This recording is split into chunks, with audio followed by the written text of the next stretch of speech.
예수영광교회 성도 여러분, 다 같이 자리에서 일어나셔서 하나님 앞에 주일 오전 예배를 드리시겠습니다. 너희 권능 있는 자들아, 영광과 능력을 여호와께 돌리고 돌릴지어다. 여호와께 그의 이름에 합당한 영광을 돌리며 거룩한 옷을 입고 여호와께 예배할지어다. 아멘.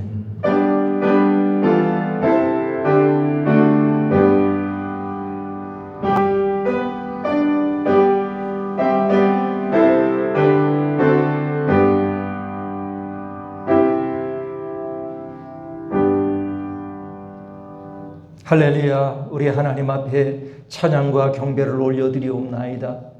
이 우주를 창조하시고 지금도 운행하고 계시는 우리 하나님 앞에 찬양을 드립니다.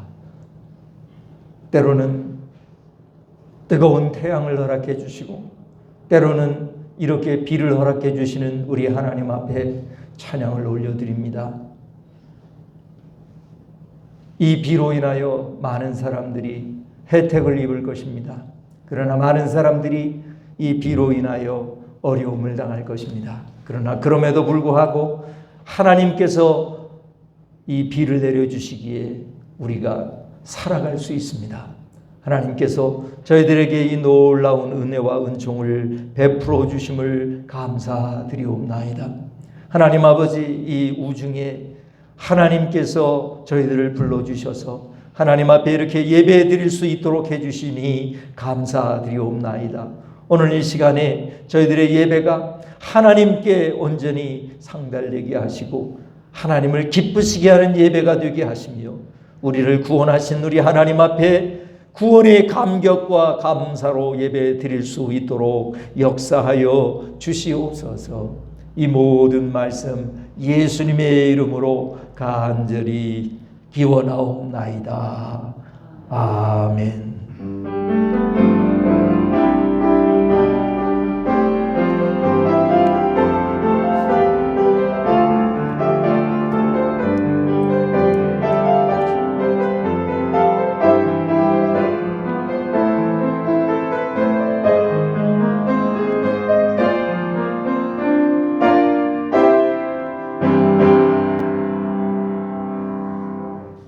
같이 찬송가 10장을 드리시겠습니다. 찬송가 10장입니다.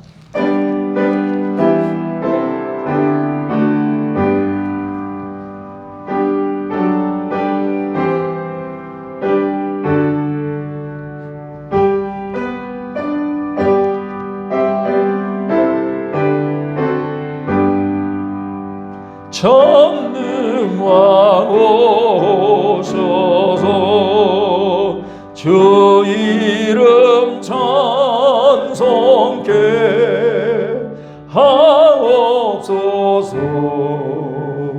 영광과 권능의 성부여셔서 우리를 다스려 주옵소서. 강생한 성자여 오셔서 기도를 들으소서. 택하신 백성들 복 내려주시고 거룩한 마음을 주옵소서. 위로의 주 성령 오셔서 큰 증거 주옵소서. 전능한 주시여 각 사람 맘에서 떠나지 마시고 계십소서. 성삼위일체께 한없는 찬송을 드립니다. 존귀한 주님을 영광 종배하고 영원히 마시게 하옵소서.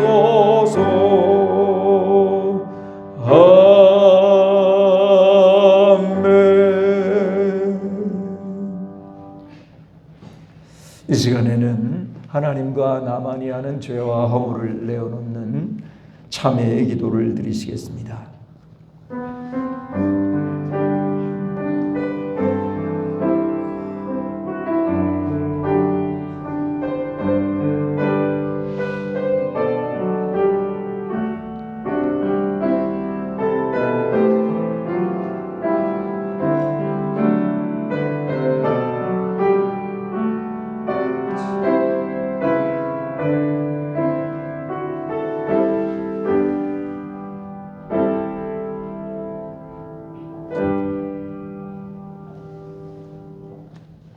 누가 능히 하나님께서 택하신 자들을 고발하리요?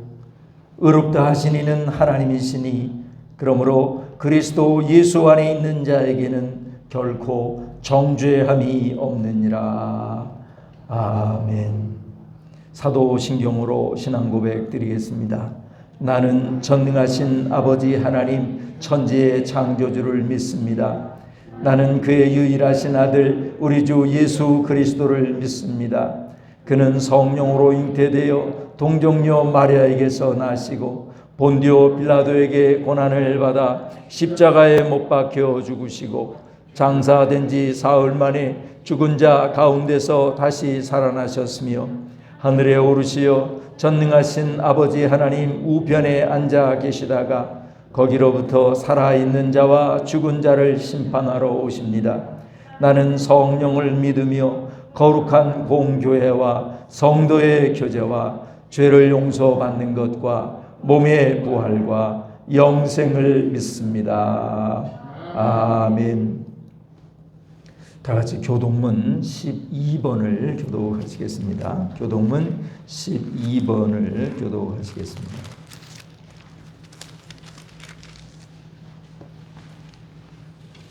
교동문 12번입니다.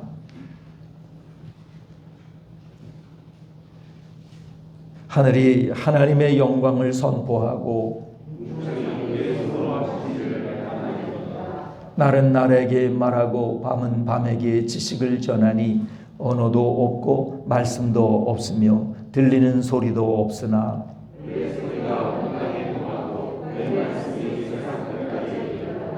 여호와의 율법은 완전하여 영혼을 소성시키시고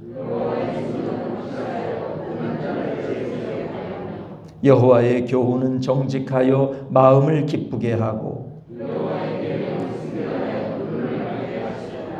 여호와를 경외하는 도는 정결하여 영원까지 이르고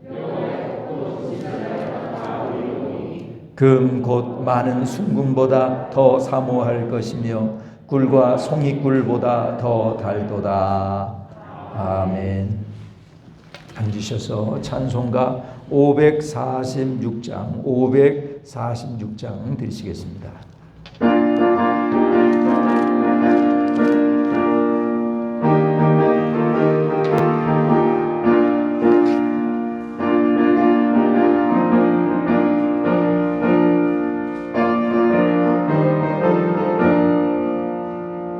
주님 약속하신 말씀 위에서 영원토록 주를 찬송하리라. 소리 높여 주께 영광 돌리며 약속 믿고 굳게 서리라. 굳게 서리 영원하신 말씀 위에 굳게 서리. 굳게 서리 그 말씀 위에 굳게 서리라. 주님 약속하신 말씀 위에서 세상 영년에게 헌습할 때에 용감하게 힘써 싸워 이기며 약속 믿고 굳게 서리라. 굳게 서리 영원하신 말씀 위에 굳게 서리. 굳게 서리 그 말씀 위에 굳게 서리라. 주님 약속하신 말씀 위에서 영원하신 주의 사랑 힘입고 성령으로 힘써 싸워 이기며 약속 믿고 굳게 서리라. 굳게 서리 영원하신 말씀 위에 굳게 서리. 굳게 서리 그 말씀 위에 굳게 서리라.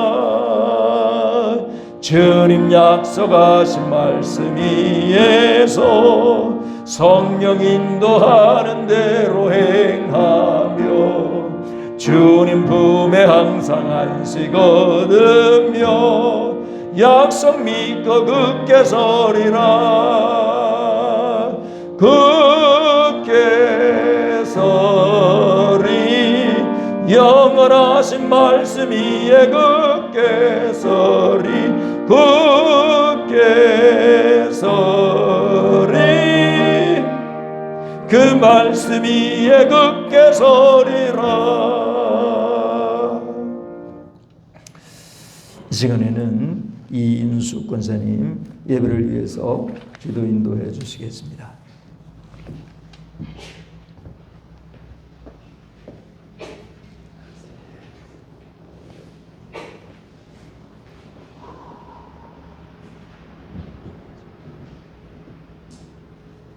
할렐루야. 존귀하시고 자비하신 하나님 아버지, 주님의 존전에 나와서 예배드리게 해주셔서 감사합니다. 아멘. 장마가 계속되고 있습니다.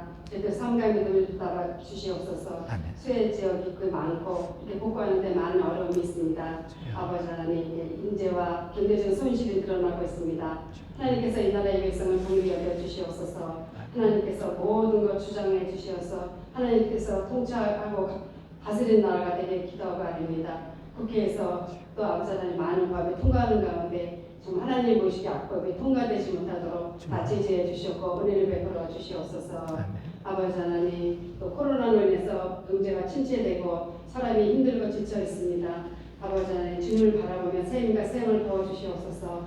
성령 충만함으로 다시 일어설 수 있도록 은혜를 베풀어 주시옵고, 아버지 하나님, 정말 신약이 하루빨리 개발되어서 저희도 평안하게 정상적인 삶을 살아갈 수 있도록 하나님께서 도와주시옵고 은총을 내려주시옵소서.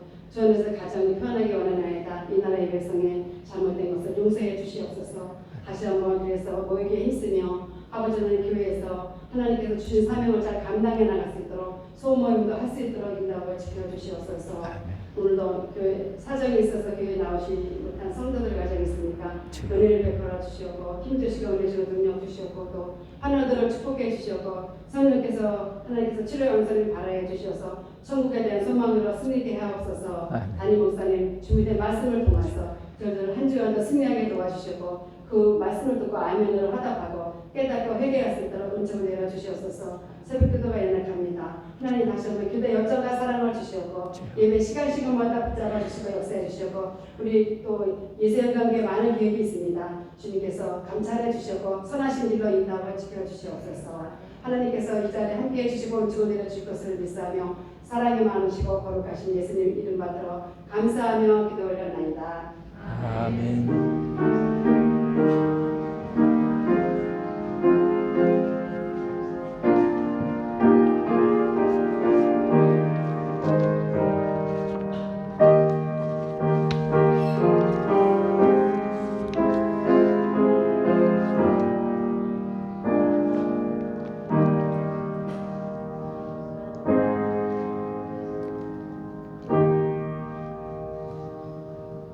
오늘 주시는 하나님의 말씀은 예레미야서 39장 1절부터 10절까지의 말씀입니다.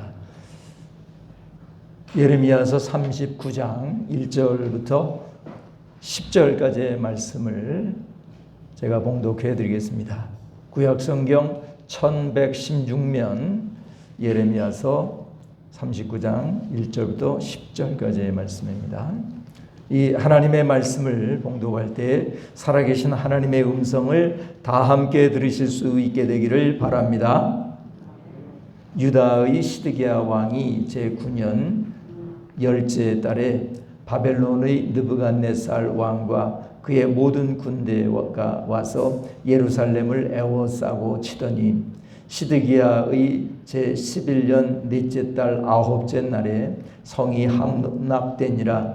예루살렘이 함락되매 바벨론의 왕의 모든 고관이 나타나 중문에 앉으니 곧 네르갈사레셀과 삼갈네부와 내시상 살스김이니 네르갈사레셀은 궁중장관이요 바벨론의 왕의 나머지 고관들도 있더라.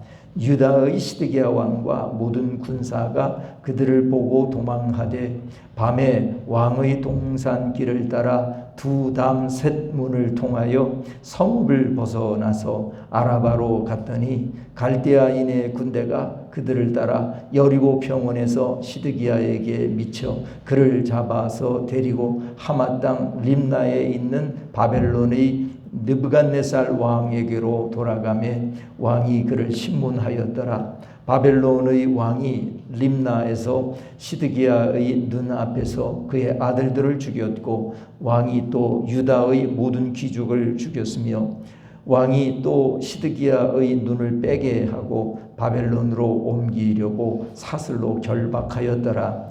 갈대아인들이 왕궁과 백성의 집을 불사르며 예루살렘 성벽을 헐었고 사령관 느부사라단이 성중에 남아있는 백성과 자기에게 항복한 자와 그 외의 남은 백성을 잡아 바벨론으로 옮겼으며 사령관 느부사라단이 아무 소유가 없는 빈민을 유다 땅에 남겨두고 그 날에 포도원과 밭을 그들에게 주었더라.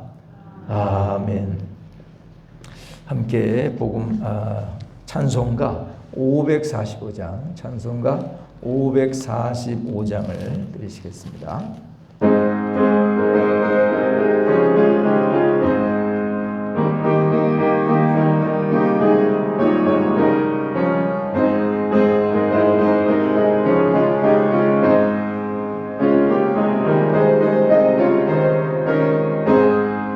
있는 아무 증거하니 배워도 믿음만을 가지고 선을 걸으며 이 귀에 아무 소리 아니 들려도 하나님의 약속 위에 서리라.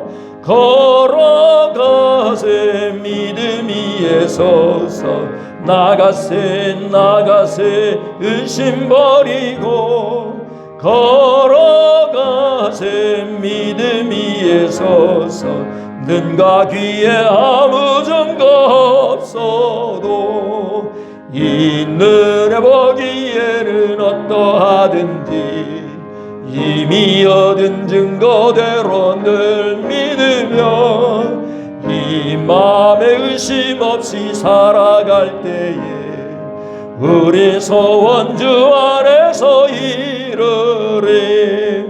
걸어가세 믿음 위에 서서 나가세 의심 버리고 걸어가세 믿음 위에 서서 눈과 귀에 아무 증거 없어도 주님의 거룩함을 두고 맹세한 주 하나님 아버지는 참 미쁘다. 그 귀한 모든 양성 믿는 자에게 능치 못할 무슨 일이 있을까. 걸어가세 믿음 위에 서서 나가세 의심 버리고 걸어가세 믿음 위에 서서 눈과 귀에 아무 증거 없어도. 할렐루야. 여러분 반갑습니다. 우리 옆에 분과 눈인사를 나누면서 밤새 안녕하셨습니까? 비가 안 와도 걱정이고 비가 너무 많아도 걱정입니다. 근데 이 홍수나 이런 것만 잘 관리된다면 비가 많이 오는 것은 물 부족 국가의 입장에서 대단히 도움이 되는 것이죠. 그래서 그러나 그 피해를 당한 사람들이 생기지 않아야 되겠습니다.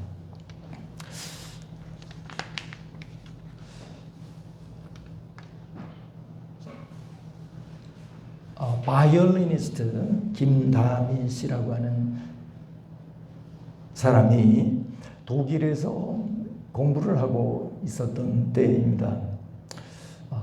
일본에 와서 그 연주회를 잘 하고 마쳤습니다.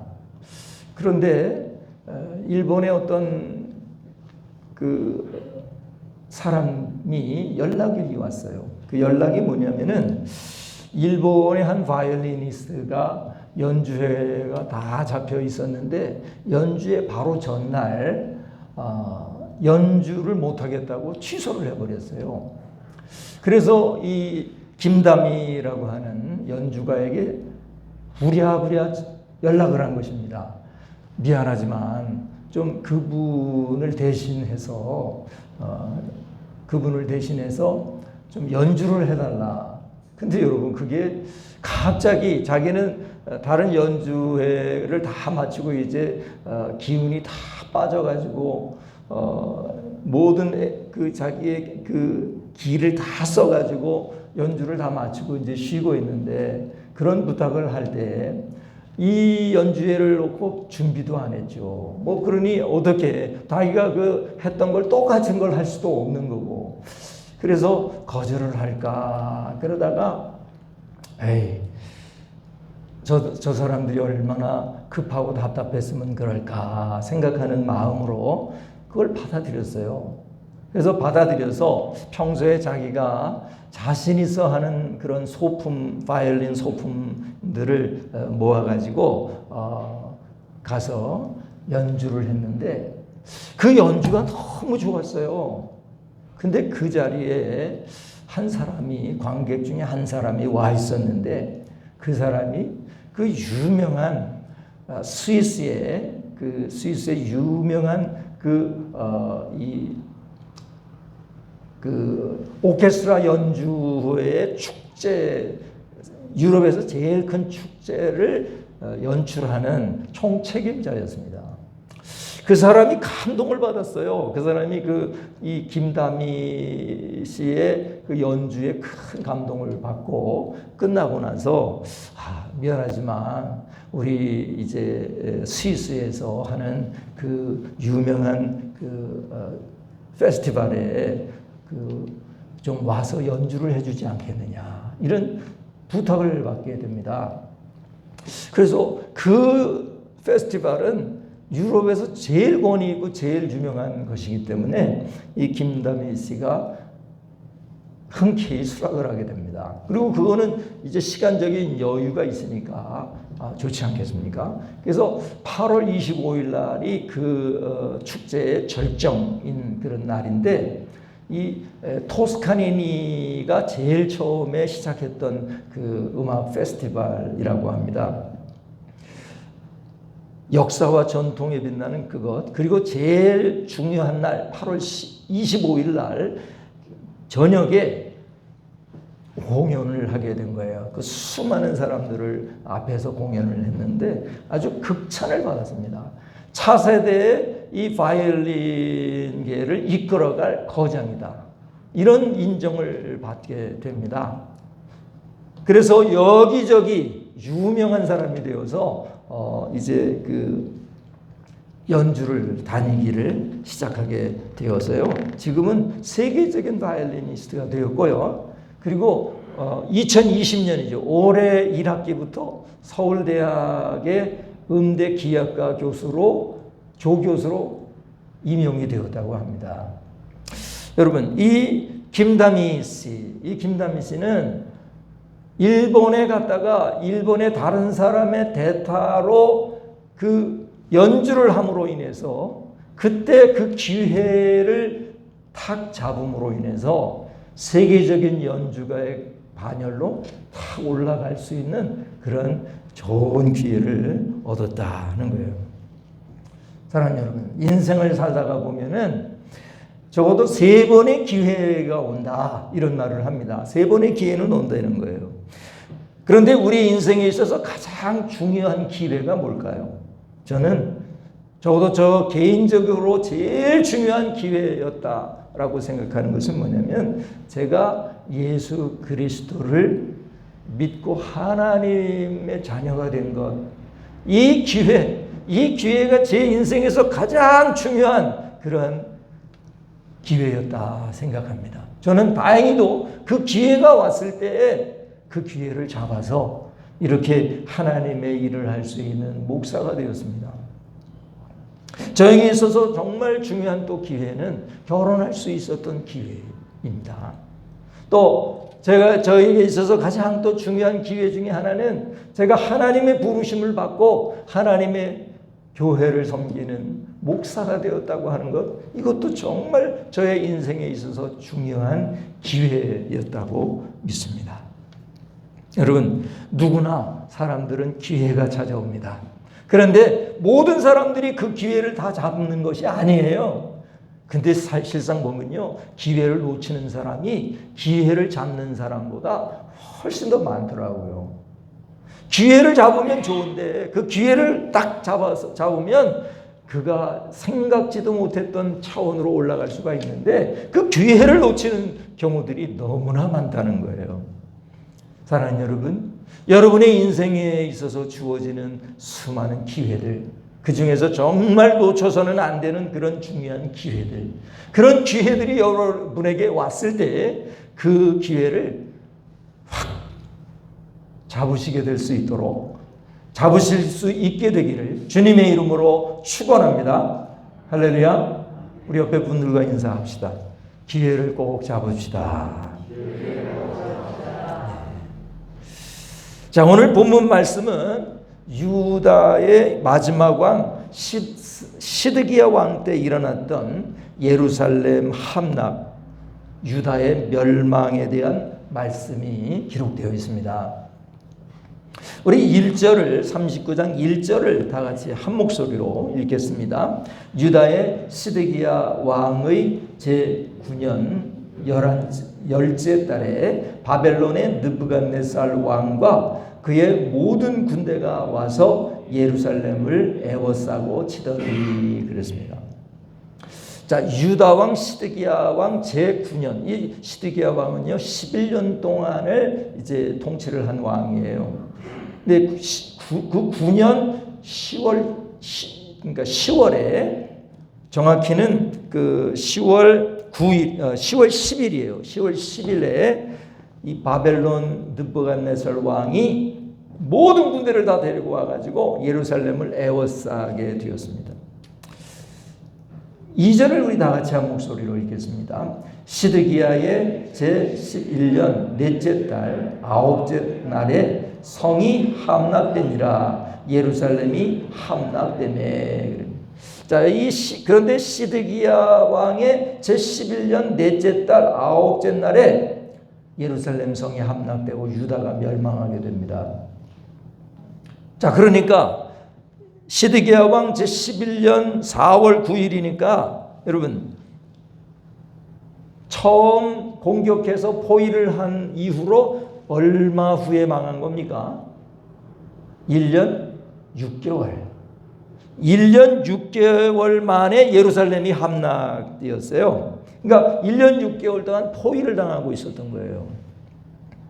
여러분, 이것을 좀 더 잘 이해하려고 하면 제가 지난주에도 간략하게 말씀을 드렸지만 유다 말기의 역사를 좀 알 필요가 있습니다. 그 요시야라고 하는 이 유다의 요시야라고 하는 왕이 있었는데 그 요시야 왕이 애굽의 바로에 의해서 전사를 하게 돼요. 그러니까 전사를 하게 되니까 어떻게 됩니까? 바로 부랴부랴 그의 아들 여호아하스가 이제 왕이 돼요. 왕이 될 때의 나이가 20살이에요. 20살. 근데 그 여호아하스는 3개월 동안만 왕 노릇을 할 수밖에 없었어요. 왜냐하면 이 바로가 이 요시야를 죽였기 때문에 바로의 애굽이 이 유다에 대한 관할권이 있잖아요. 근데 자기의 허락도 없이 여호아하스를 왕으로 세운 거예요. 그러니까 이 애굽의 바로 느고가 화가 나가지고 다시 쳐들어와가지고 이 여호아하스를 이집트로 애굽으로 잡아가 버려요. 그래서 그곳에서 이 여호아하스는 죽게 되는데요. 이 여호아하스를 잡아가면서 대신에 누구를 3개월 만에 누구를 세우냐면은 여호야김이라고 하는 이 요시야의 또 다른 아들을 세우게 됩니다. 이 여호야김이라고 하는 지난주에 우리가 말씀을 나눴을 때 그때의 왕이 여호야김인데 여호야김을 이제 바로가 세우게 돼요. 애굽의 바로가 세우게 돼요. 그게 어떻게 됩니까? 여호아하스는 자기 아버지를 죽인 원수의 나라인 애굽과 사이가 좋지 않아요. 그러니까 반애굽적인 사람이에요.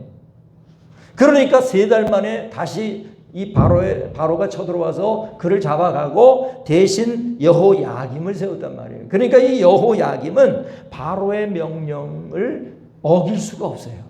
그래서 친애굽적인 사람일 수밖에 없었어요. 여호야김은. 그래서 애굽에 돈도 바치고 전쟁 배상금도 바치고 막 충성을 맹세합니다. 이 여호야김이 왕이 된 때가 바로 25세예요. 25세. 그가 11년 동안을 유다를 통치하게 돼요. 근데 그가 통치하던 기간에 바벨론 왕이 침략을 해오게 되면서 3년 동안 바벨론에게도 조공을 바치고 바벨론을 섬겨요. 그러니 얼마나 힘들겠어요. 애굽에게 조공을 바치지요. 또 바벨론에게도 조공을 바치죠. 그러니까 그냥 허리가 쉬는 거예요. 그러니까 도저히 못 참겠다. 그래가지고 이 여호야김이 바벨론을 배반하게 돼요. 그러니까 바벨론의 느부갓네살이 또 화가 나가지고 다시 이 유다를 예루살렘을 침략하게 돼요.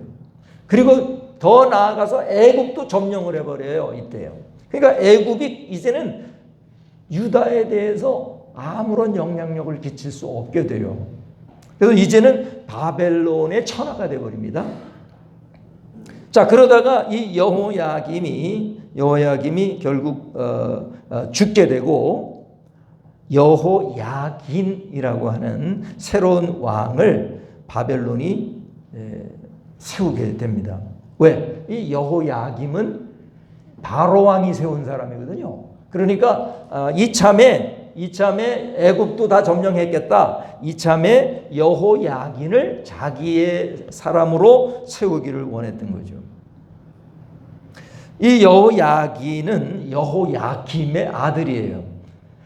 그 왕이 될 때 18세였고요. 그 다음에 3개월 동안 또 그 통치를 하게 돼요. 3개월. 그랬으니까 아마도 이 여호야긴이 바벨론의 말을 잘 듣질 않았던 모양이에요. 그러니까 바벨론 왕이 다시 또 침략을 해서 이 여호야긴과 그의 그 왕족들과 그리고 그 고관들, 그런 또 기술자들, 군인들, 이런 사람들을 포로로 그때 1차로 잡아가게 됩니다.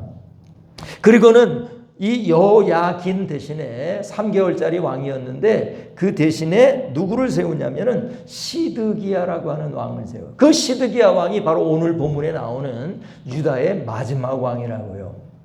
그러니까 이 시드기야는 바벨론 왕이 세운 사람이기 때문에 친바벨론적인 정책을 가질 수밖에 없었어요. 그래서 뭐 조공도 바치고 이래서 결국은 11년을 왕노릇을 해요. 이 시드기야가. 근데 시드기야는 여호야김의 아들이 아니라 요시야의 아들이에요. 요시야의 아들. 그러니까 여호야김에게는 숙부가 되고 그 앞에 여호야김하고는 형제예요. 형제. 왕이 될 때 이 시드기야는 21세였고요. 11년간 왕이 됐다고 말씀을 드렸죠. 근데 그가 아마도 이 자존심이 굉장히 강한 사람이었던 것 같아요. 바벨론의 왕을 이 시드기야 왕이 배반을 하게 됩니다. 그 배반을 하게 된다는 말은 뭐냐면 조공을 안 바친다 그 말이에요. 조공을 안 바치고 말을 안 들으니까 다시 바벨론 왕이 쳐들어왔는데 바로 그게 오늘 본문 1절의 이야기예요. 그 9년 10월 10일에 바벨론 왕이 쳐들어왔단 말이에요. 근데 1년 6개월 동안을 포위를 했는데 뭐 특별하게 큰 공격을 하지는 않았어요. 그 바깥에 토성을 쌓아가지고 거기서 이제 공격을 했는데 대대적인 공격은 아니고 지공을 했죠. 지공을. 1년 6개월 동안 포위를 했으니까 예루살렘 성 안에서 얼마나 힘들었겠습니까? 1차적으로는 물이 떨어지기 시작하고요. 그 다음에 또 뭐가 없냐면 식량이 떨어지기 시작해가지고 결국은 그냥 기진맥진하게 되었을 때 이 바벨론 왕이 총공격을 해서 성벽을 무너뜨려서 결국은 함락시키게 됩니다. 자, 그런데 시드기야 왕에게는요 사실 기회가 있었어요. 기회가 있었다고요. 4절을 다 같이 한 목소리로 읽겠습니다. 유다의 시드기야 왕과 모든 군사가 그들을 보고 도망하되 밤에 왕의 동산길을 따라 두 담 샘문을 통하여 성읍을 벗어나서 아로바로 갔더니, 자, 이 유다의 왕이 말이죠. 이제 성이 함락되게 되니까 항복할 수가 있었는데 항복하지를 않고 자존심에 그럴 수가 없었어요. 그래서 몰래 샛길로 도망을 가가지고 아라바 쪽으로 갔는데 그 아라바라는 게 요단강 건너편을 말하는데 그쪽으로 가려고 시도를 하다가 어디서 붙잡히게 되느냐면은 5절을 보니까 이 여리고 평원에서 붙잡히게 돼요. 여리고 평원에서 붙잡혀가지고 이제 느부갓네살 왕 앞에 끌려오게 됩니다. 신문을 받게 돼요. 근데 어떻게 됩니까? 신문을 받으면서요, 그 바벨론 왕이 얼마나 화가 치밀었느냐면 1년 6개월 동안 얼마나 바깥에서 포위를 하면서 힘들었겠어요. 제발 너희들 항복해라. 항복하면 너희들 살려줄게. 그렇게 말을 했는데도 불구하고 끝까지 항전을 하면서 1년 6개월을 버텼으니 말이에요. 이 느부갓네살 왕의 군사들도 숱하게 죽었을 거예요. 그게 얼마나 화가 나요. 그래서 이 시드기야 왕의 아들들을 말이에요. 왕자들을 시드기야의 눈 앞에서 보는 앞에서 다 죽여요. 이 아버지로서 시드기야 왕이 얼마나 고통스러웠겠어요. 그리고는 그의 그 귀족들, 왕족들, 귀족들을 싹 죽여버려요. 그리고 이 시드기야에게 그걸 다 잔인한 모습을 다 보이게 한 다음에는 눈을 뽑아버려요. 시드기야의 눈을 빼버려요. 그리고는 쇠사슬로 칭칭 묶어서 이 바벨론으로 잡아갈 준비를 이제 마치게 됩니다. 여러분, 정말 비참한 최후를 그는 보게 되었습니다. 그리고 이 왕궁을 다 불태우고 백성의 집들을 다 불태우고 예루살렘 성벽을 할 수 있는 대로 다 헐어버렸습니다. 비참한 최후를 맞이하게 되었습니다. 유다가 드디어 망한 것입니다. 시드기야 다음에 왕이 없다는 말은 이제는 유다라는 나라는 이 세상에서 없어졌다는 것을 의미해요. 하나님의 나라 유다가 이렇게 망하다니 이게 얼마나 큰 비극입니까? 그런데 이러한 비극으로 끝나지 않고 큰 피해 없이 끝날 수 있는 기회가 있었습니다. 먼저는 바벨론이 예루살렘 성을 포위하고 있던 1년 6개월 동안 큰 공격을 하지 않고 항복을 자꾸 요구했습니다. 그러나 시드기야는 그 기회를 차버리고 맙니다. 놓치고 말아요. 결국은 항복하지 않아요.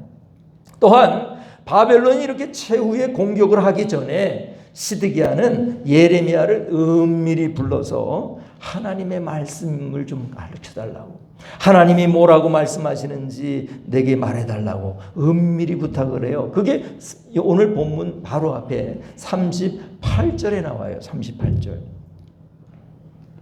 그러나 예레미야가 이 시드기야를 불러서 부탁을 했는데 예레미야가 뭐라 그랬냐면, 왕이시여, 왕께서 제 말을 듣지 않으실 겁니다. 그리고 저를 죽이실 겁니다. 그러니까 저에게 묻지 마세요. 그럴 때 이 시드기야가, 아니야, 내가 하나님의 살아계심을 두고 맹세하는데 나는 절대로 너를 죽이지 않을 거야. 그러니까 나에게 얘기해봐. 내가 어떻게 하면 좋겠니? 그랬더니 예레미야가 그에게 말합니다. 무조건 바벨론 왕에게 항복하세요. 바벨론 왕에게 항복하면 왕도 살고 왕의 가족도 다 살고 삽니다. 그러나 유다는 망할 것입니다. 항복하시면 비참하게 죽지는 않습니다. 그러니 마지막 기회니 그 하나님의 말씀을 좀 들으세요. 제발 좀 하나님의 말씀을 들으세요 하고 말해 주었어요. 그러나 이 시드기야는 그 좋은 마지막 기회를 차버립니다. 그리고 이 바벨론을 대적하게 되니까 바벨론 왕이 쳐들어오게 된 거예요. 사랑하는 여러분, 이 시드기야 왕이 기회를 놓친 이유가 도대체 무엇입니까? 왜 그는 기회를 차버리고 기회를 놓치게 된 것입니까? 그것을 함께 좀 나눠보기를 원합니다. 첫 번째로 보시면은 시드기야 왕의 하나님의 말씀에 대한 불순종 때문이었다고 성경은 말합니다. 한번 따라합시다. 시드기야 왕의 하나님의 말씀에 대한 불순종 때문이었습니다. 여러분, 1절부터 3절까지를 보면은 예레미야가 미리 말해 주었던 상황이 그대로 된 겁니다. 바벨론이 공격해 올 것이라고. 그러니 그 전에 항복하라고. 만약에 그때 못했다 할지라도 이 1년 6개월 동안 포위를 당하고 있을 그때에 그가 하나님의 말씀을 떠올려가지고, 그래, 예레미야가 말했던 그 말이 정말 다 맞구나. 지금이라도 내가 항복을 하면 살 수 있겠지. 우리 백성들이 그렇게 많이 죽지 않겠지. 이런 마음으로 하나님의 말씀에 순종했더라면 그는 이와 같은 비참한 최후를 보지 않았을 수 있어요. 그러나 하나님의 말씀을 믿지 않았고 그 하나님의 말씀을 순종하지 않았기 때문에 그는 이렇게 엄청난 불행을 경험하게 됩니다. 여러분, 그때 죽임을 당했던 자기의 아들들보다 그것을 바라보고 있었던 아버지, 그 눈으로 보았던 그 아버지의 마음이 더 아프고 더 고통스럽지 않았겠습니까? 이건 이미 예레미야가 예견하고 말했던 거예요. 우리 38장, 그 앞장에 있는 38장 14절과 15절을 다 같이 한 목소리로 읽겠습니다. 시드기야 왕이 사람을 보내어 선지자 예레미야를 여호와의 성전 셋째 문으로 데려오게 하고 왕이 예레미야에게 이르되 내가 네게 한 가지 일을 물으리니 한마디도 내게 숨기지 말라. 예레미야가 시드기야에게 이르되 내가 이 일을 왕에게 아시게 하여도 왕이 결코 나를 죽이지 아니하시리까? 가령 내가 왕을 권한다 할지라도 왕이 듣지 아니하시리이다. 예레미야는 알았어요. 시드기야에게 자기가 하나님께 받은 말씀, 다시 말하면 바벨론에 깔끔하게 항복하십시오. 이미 당시 유다는 하나님께 용서받을 수 없는 그런 상황이 되었습니다. 그러니 순순히 하나님의 도구로 사용되고 있는 바벨론 왕에게 항복하십시오. 이 말을 해야 할 텐데 자기의 말을 시드기야가 믿지 않을 뿐만 아니라 불순종할 것을 이미 알아서 내가 왕을 권한다 할지라도 왕이 듣지 아니하시리이다 하고 말해요. 여러분, 이 하나님의 말씀을 믿느냐, 하나님의 말씀을 순종하느냐가 그 사람의 운명을 좌우할 수 있어요. 우리 앞에 오는 영생의 기회를 하나님의 말씀을 불순종함으로 말미암아 놓쳐버릴 수가 있단 말이에요. 사랑하는 여러분, 우리는 여러 기회를 얻고 살아갑니다. 그 중에 가장 중요한 기회가 뭐냐면은 예수 그리스도를 믿는 기회예요. 예수 그리스도를 믿고 하나님의 자녀가 되는 기회입니다. 또 그 다음으로 중요한 기회가 뭐냐면 하나님의 말씀을 믿고 그 하나님의 말씀대로 순종할 수 있는 기회예요.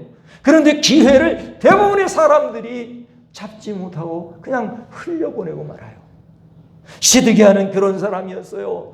여러 번, 한두 번이 아니었어요. 이 예레미야가 하나님의 말씀을 그렇게도 전했고, 그리고 이 바벨론이 최후의 공격을 하기 전에도 시스기야 왕에게 자기의 목숨을 걸고 말해 주었거늘 하나님께서 말씀하셨습니다. 이 바벨론에게 항복하라고 하십니다. 그러나 시드기야는 하나님의 말씀을 믿지 않고 불순종해요. 여러분, 그러면 우리도 똑같이 시드기야와 같이 될 수 있단 말이에요. 사랑하는 여러분, 하나님의 말씀에 순종하는 저와 여러분이 다 되시기를 주님의 이름으로 축원합니다. 할렐루야. 또한 두 번째로 보시면 이 시드기야 왕이 기회를 놓친 이유가 뭐예요? 그것은 이 시드기야 왕의 자존심 때문이었습니다. 한번 따라합시다. 시드기야 왕의 자존심 때문이었습니다. 예. 한번 17절을 다 같이 한 목소리로 읽겠습니다. 예레미야가 죄송합니다. 38장 17절입니다. 다 같이 읽겠습니다. 예레미야가 시드기야에게 이르되 만군의 하나님이신 이스라엘의 하나님 여호와께서 이와 같이 말씀하시되 내가 만일 바벨론의 왕의 고관들에게 항복하면 내 생명이 살겠고 이 성이 불사름을 당하지 아니하겠고 너와 내 가족이 살려니와. 18절 내가 만일 나가서 바벨론의 왕의 고관들에게 항복하지 아니하면 이 성이 갈대아인의 손에 넘어가리니 그들이 이 성을 불살할 것이며 너는 그들의 손을 벗어나지 못하리라 하셨나이다. 이렇게 말했어요. 바벨론 왕의 고관들 앞에 나가서 항복하십시오. 그러면 당신의 생명도 살고 당신의 가족들의 생명도 살아요. 그리고 이 예루살렘이 불타지 않게 돼요. 그러나 그 말을 듣지 않게 되면, 항복하지 않으면 이 성은 갈대아인의 손에 넘어가서 유다라고 하는 나라는 멸망하게 될 것입니다 하고 이야기를 했어요. 자, 그때 시드기야의 대답과 반응이 어땠어요? 19절을 다 같이 한 목소리로 읽겠습니다. 시드기야 왕이 예레미야에게 이르되 나는 갈대아인에게 항복한 유다인을 두려워하노라. 염려하건대 갈대아인이 나를 그들의 손에 넘기면 그들이 나를 조롱할까 하노라 하는지라. 시드기야 왕이 생각을 했어요. 내가 이 갈대아인에게 항복을 하면은 먼저 이 항복한 유다인들을 생각하는 거예요. 다시 말하면 그 앞에 있었던 그 여호야긴 때 바벨론이 또 침략을 해가지고 여호야긴 왕, 그리고 그의 가족들, 그리고 그 중요한 인물들, 이런 사람들 다 포로로 데려갔잖아요. 그러면 거길 가면은 그 여호야긴 왕을 자기가 만날 거고, 그리고 그때 먼저 항복하고 포로로 잡혀간 사람들을 만날 텐데 그들이 자기를 향해서 어떻게 할 거라고 생각을 하는 거죠? 조롱할 거다. 그러게 왜 진작 항복하지 않았어? 우리는 미리 항복을 해가지고 이렇게 잘 살고 있잖아. 그러면서 조롱할까 두려워해서 자기가 항복하지 못하겠다고 이렇게 얘기하는 거예요. 여러분, 왕이라고 하는 자존심, 그리고 자기의 동족에게 조롱받을 것이라고 하는 그 자존심. 이 자존심을 내려놓지 못함으로 인하여서 이 시드기야는 자기의 아들들도 다 죽고 자기의 가족들도 다 죽고 자기는 눈이 뽑히고 비참한 모습으로 포로로 잡혀가고 말이죠. 그 알량한 자존심이 뭐라고? 그 자존심 때문에 자기와 자기의 나라를 망가뜨리는 사람이 되고 말았어요. 여러분, 하나님의 말씀을 진작에 믿으면, 하나님의 말씀에 진작에 순종하면 이런 꼴을 보지는 않았을 거예요. 여러분, 하나님의 말씀을 지키면 때로는 당장은 손해를 보는 때가 있어요. 하나님의 말씀을 붙잡으면, 그 하나님의 말씀을 순종하면 당장은 나빠 보이는 때가 더 많아요. 그러나 여러분, 그것을 두려워해서 자존심이 상한다든가, 다른 사람들의 놀림을 받게 된다든가, 다른 사람들의 조롱을 받게 될 것을 두려워해서 하나님의 말씀을 버리게 되면 어떻게 되느냐? 여러분, 그거에 억만 배 더 큰 어려움을, 그런 고통을 갖게 된다는 거예요. 여러분 기억하세요. 지금 당장 뭐 조롱받지 않을 거 이거 생각하느라고 하나님 말씀을 버리잖아요. 그러면요, 감당할 수 없는 고통이 따르게 됩니다. 이건 역사가 증명하고 있는 거예요, 여러분. 그러니까 여러분 기억해야 할 게 뭐예요? 내 알량한 자존심보다 뭘 앞세워야 한다고요? 하나님을 앞세워야 되고, 그리고 하나님의 말씀을 앞세우고 그 말씀을 믿고 순종해야 한다는 거예요. 사랑하는 여러분, 이 우리나라 사람들은요, 이 자존심이 강해요. 아주 강해요. 그래서 기분 나빠서 하나님 나라도 안 가겠다는 사람들이 우리나라 사람들이에요. 기분 나빠서 안 가겠다고. 이런 사람들이 이 대한민국 사람들이라는 거예요, 여러분. 여러분 기억하세요. 자존심, 그 쫀심 내려놓으세요. 그것이 하나님의 말씀과 배치된다면 당연히 내려놓으세요. 그걸 내려놔야 하나님의 은혜를 받을 수가 있습니다. 하나님의 복을 누릴 수가 있다 하는 거예요. 저와 여러분이 이 자존심 내려놓을 수 있게 되기를 바랍니다. 우리 옆 사람과 인사를 나누십시다. 우리 손은 잡지 마시고 우리 존심을 좀 내려놓읍시다. 이 존심 내려놔야 돼요. 자, 근데 마지막으로 보시면 이 시드기야가 기회를 놓친 이유가 무엇입니까? 그것은 시드기야 왕의 비겁함 때문이었습니다. 한번 따라합시다. 시드기야 왕의 비겁함 때문이었습니다. 4절과 5절에서 우리가 보는 대로 시드기야 왕이 사실 이때 항복을 마지막까지 하면 돼요. 근데 그 마지막까지도 항복을 하지 아니하고 비겁하게 도망을 갑니다. 그것도 자기와 자기를 그 호위하는 군사들만 데리고요, 자기만 살겠다고 예루살렘을 빠져나가요. 그러면 예루살렘에 남아있는 사람들은 어떻게 해요? 자기가 생명처럼 여기고 생명을 지켜줘야 할 예루살렘 백성들은 어떻게 되나요? 다 죽게 되겠죠. 근데 자기 혼자 살겠다고 도망가요. 이런 비겁한 왕이 어디 있어요? 시드기야 왕의 비겁함 때문에 그는 결국 이 좋은 기회를, 하나님의 말씀을 순종할 수 있는 기회를 놓치고 말았단 말이에요. 우리 38장, 그 바로 앞에 있는 38장 24절 이하에 한번 보실까요? 24절을 다 같이 한 목소리로 읽겠습니다. 시드기야가 예레미야에게 이르되 너는 이 말을 어느 사람에게도 알리지 말라. 그리하면 내가 죽지 아니하리라. 이게 무슨 말이냐면 예레미야가 그렇게 하나님의 말씀을 전했는데 예레미야가 뭐라 그러냐면은 자기 못하겠다는 거예요. 난 못하겠어. 왜? 그들이 나를 조롱할까 봐. 갈대아인들에게 먼저 항복했던 그 유다 사람들이 나를 보면은 막 조롱할까 봐. 나 무서워서 못하겠어. 이렇게 이야기를 하고 난 다음에 헤어지면서 시드기야가 뭐라 그러냐면은요, 예레미야에게 너 우리가 만났던 사실은 이거 비밀로 할 수 없어. 그런데 너는 이 말을 어느 사람에게도 알리지 말라. 그러면 내가 죽지 아니하리라.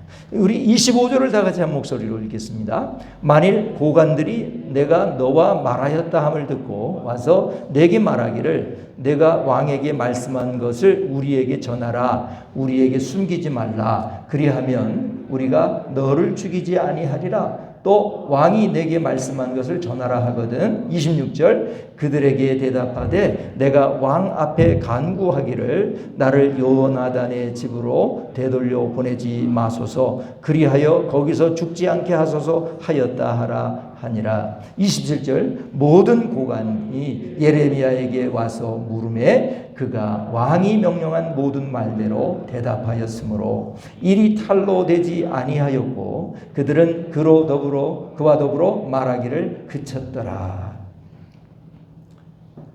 이 시드기야 왕이 누구를 두려워하고 있느냐 하면은 고관들을 두려워하고 있어요. 고관들에게 너 나가서 내가 너에게 이런 하나님의 말씀 물어본 거 말하지 마라. 네가 바벨론에 항복하라 했다고 하는 말 절대로 하지 말아라. 너 오히려 뭐라고 말아야 네가 살 수 있느냐면은 나를 요나단이라고 하는 사람의 집으로 되돌려 보내지 마소서. 그 요나단이라는 사람이 이 예레미야를 악랄하게 괴롭히는 사람이기 때문에 그 사람 집에 다시 돌려보내면 거기서 죽게 될 것이니까 거기로 보내지 마소서라고 했다고 말하라는 거예요. 그래서 예레미야가 그 말대로 말했을 때 결국은 탈로 나지 않았다. 그런 말이에요. 여러분, 왕이 왜 이렇게 비겁합니까? 왕이 하나님의 말씀을 그냥 순종하면 되는 거지. 그리고 하나님의 말씀을 불순종했다면 그 고관들에게 내가 그렇게 원하지 않는다. 떳떳하게 왕으로서 당당함이 있어야 되는데 시드기야 왕은 비겁했습니다.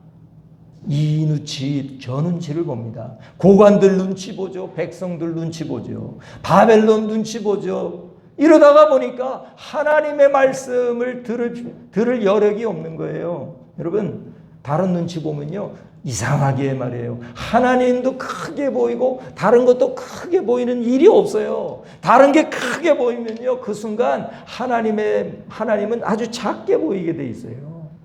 하나님을 크게 보면요 세상에 어떤 것도 작게 보이게 돼 있어요.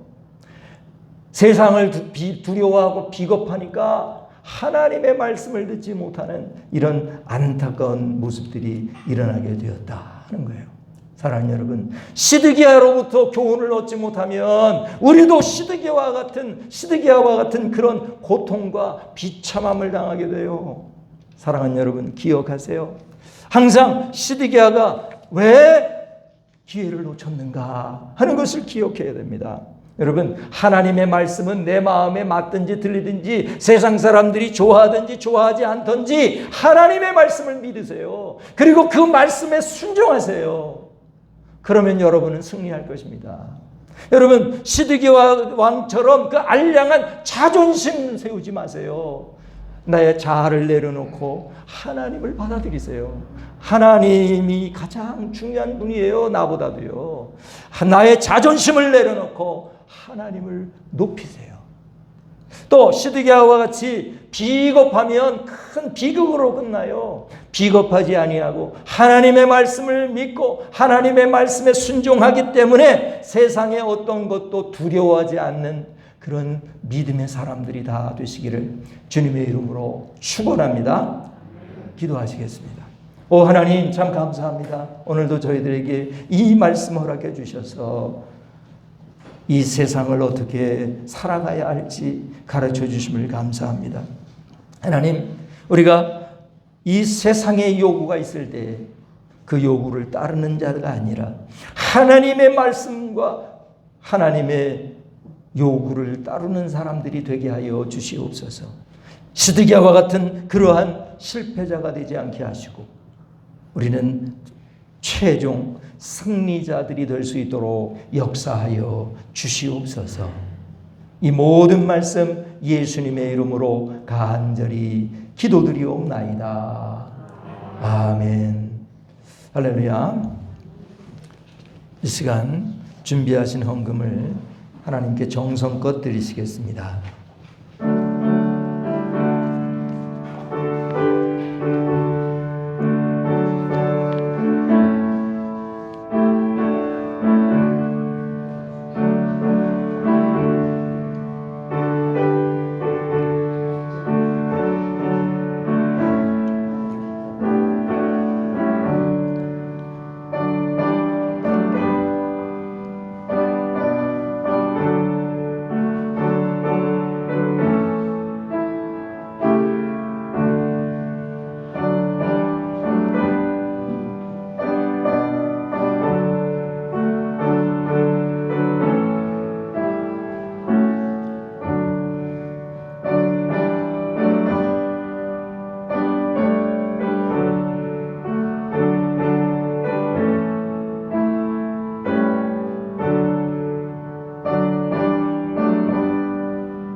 자리에서 일어나시겠습니다.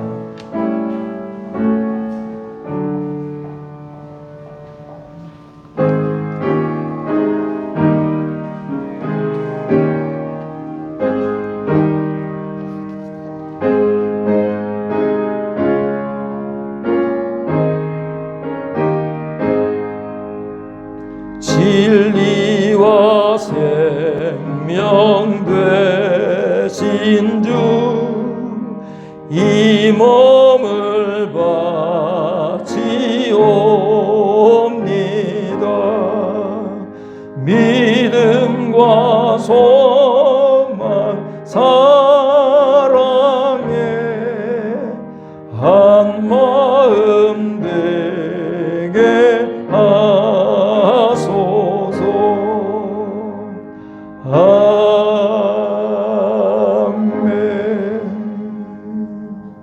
사랑과 은혜가 풍성하신 우리 아버지 하나님, 저희들에게 예수님 보내주셔서 우리가 믿고 하나님 자녀 되게 해주심을 감사합니다. 또한 저희들에게 하나님의 말씀에 순종할 수 있는 기회를 허락해 주시어서 이만큼 저희가 살 수 있도록 은혜 베풀어 주셨음을 인하여 감사합니다. 이 은혜 주신 것을 감사하여 여러 가지 모양으로 감사의 예물을 올려드리오니 이 예물을 주께서 받아주시옵고 다함이 없는 복으로 갚아 주시옵소서. 우리의 영혼이 늘 성령님과 교통하게 하시고 늘 성령으로 충만할 수 있도록 도와주옵소서. 우리의 마음이 늘 행복하고 감사가 넘쳐날 수 있도록 도와주시고 기쁨이 넘쳐나게 하여 주시옵소서. 또한 우리의 육체가 강건하고 건강할 수 있도록 도와주시며 환우들을 기억하여 주시고 치료의 광선을 비추어 주시어서 깨끗하게 회복되고 나을 수 있도록 도와주시옵소서. 수험생들에게 지혜를 허락해 주시며 합격의 은혜와 영광을 더하여 주시옵소서. 대문을 열어주셔서 새 생명을 허락해 주시기를 원합니다. 전도의 문이 활짝 열리게 하여 주셔서 하나님의 전으로 하나님의 백성들이 나올 수 있도록 역사해 주시옵고 우리의 가족 중에 아직 예수님을 믿지 않는 분들이 예수님을 믿을 수 있는 역사가 일어나게 해 주시옵소서. 하시는 일들이 잘 되며 하시는 사업이 번창하게 하시며 또한 직장에서 탁월해질 수 있도록 도와주시며 공부하는 학생들이 머리가 되게 하여 주시옵소서. 또한 하시는 일들이 주님의 은혜 가운데 잘 되게 하여 주옵소서. 이 모든 말씀 예수님의 이름으로 간절히 봉헌기도 드리옵나이다. 아멘.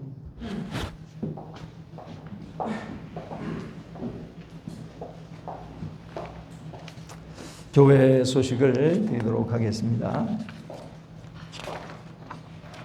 우리 예수영광교회 나오신 여러분을 주님의 이름으로 축복합니다. 반가운 가족이 계셔서 소개해드리겠습니다. 상일동 용문산 식당을 운영하시는 권영애 권사님, 성도님 오셨습니다. 우리 잠깐 인사하실 때 박수로 환영해주십니다. 대단히 반갑습니다. 끝나고 저를 좀 만나고 가시면 좋겠습니다. 네, 교우들께서는 전도와 전 성경 읽기에 힘써주시기 바라고요. 말씀 대행진에 모두 열심히 참여해 주시기 바랍니다.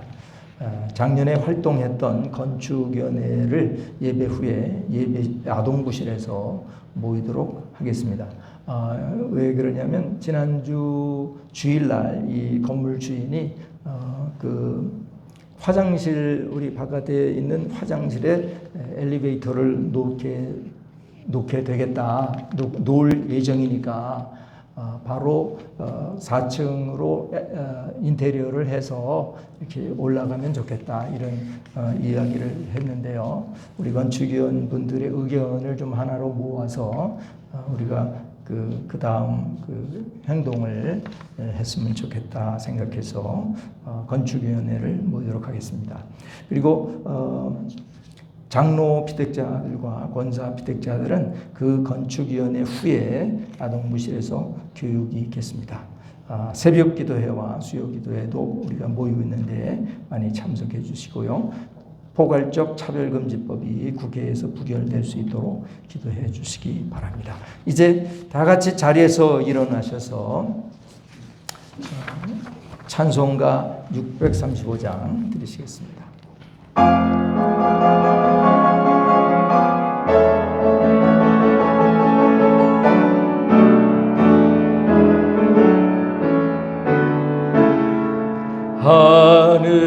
하늘에 계신 아버지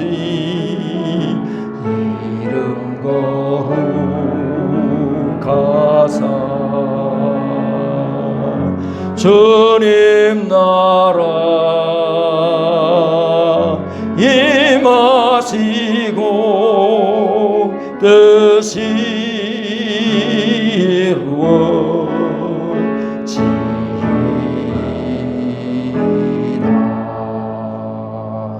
일용할 양식 주시고 우리들의 큰 죄 다 용서하옵시고 또 시험에 들게 마시고 악에서 구원하소서. 대개 주의 나라 주의 권세 주의 영광 영원히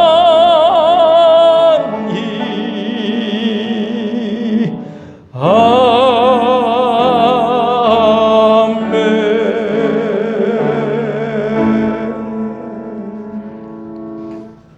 지금은 우리를 위하여 십자가 지시고 부활하신 예수 그리스도의 은혜와 하나님 아버지의 그 극진하신 사랑과 성령님의 감화 감동 충만 은혜의 주심이 여기 모여 기회를 놓치지 아니하고 기회를 붙잡기로 다짐하는 예수 영광교회 성도님들 머리 위에와 그 가정 머리 위에 전 세계에 있는 주님의 몸된 교회 위에 이제로부터 영원토록 함께 하옵기를 축원하옵나이다. 아멘.